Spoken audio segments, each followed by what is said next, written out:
The cub's pride and the mouse's size. Once upon a time, in a faraway forest where towering trees kissed the clouds and birds sang sweet melodies from the branches, a mighty lion ruled. He was not only king because of his strength, but also for his wisdom and fairness, which earned him the respect of all creatures. The lion had one son, a curious young cub named Cub. Playful and full of energy, Cub spent his days chasing butterflies and leaping between the bushes. The king loved his son dearly, yet worry shadowed his heart. What would become of the forest if Cub grew up caring only for games, never learning the weight of leadership? One morning, the king fell gravely ill. His once bright face grew pale, and his breath came heavy. The wise old owl, with white feathers and knowing eyes, flew swiftly to his side. "Praise be, my king, that you are still with us," she said gently. The lion whispered weakly, "I fear not my illness, but my son's future. What if I leave, and he is unprepared to lead?" The owl thought for a moment, then replied, "Shall I offer an idea? Let every creature of the forest try to teach the young prince a lesson in life or leadership. The one who succeeds shall be rewarded. But keep the true purpose hidden, so the lesson comes through experience, not words." The lion smiled faintly, the first smile in days. "A brilliant idea," he agreed.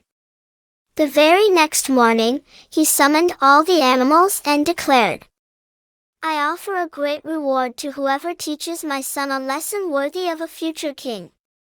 Do so without telling him your intent." The animals cheered with excitement, already planning how to shape the young cub's heart. That same day, the king called for Cub. With a firm but loving tone, he said, "My son, you will one day rule this forest. You are no longer too small to waste your time on play. In my absence, you must go and learn from the creatures around you. Write down every lesson they give you, these lessons will be your true crown."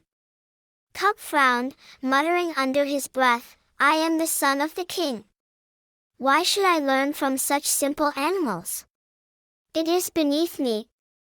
As he stomped through the forest in frustration, a small mouse named Maro scurried across his path, carrying a walnut twice his size.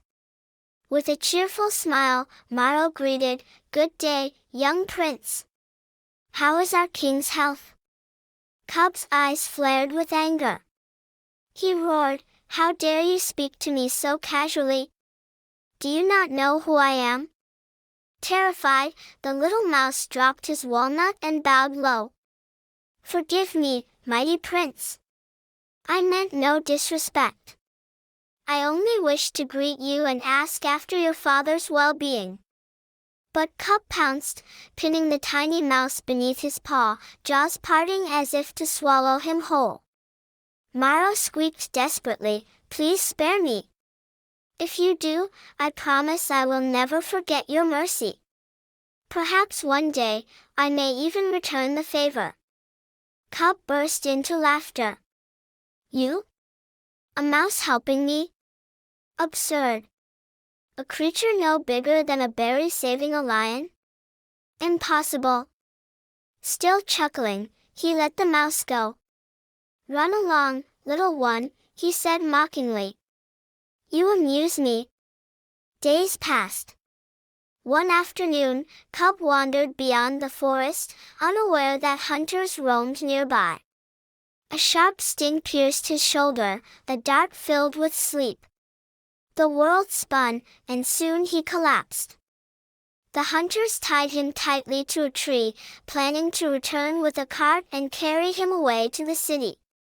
By chance, Maro the mouse passed that way. His eyes widened in shock at the sight of Cub, bound and helpless. Without hesitation, he scurried to the ropes and began gnawing with all his might.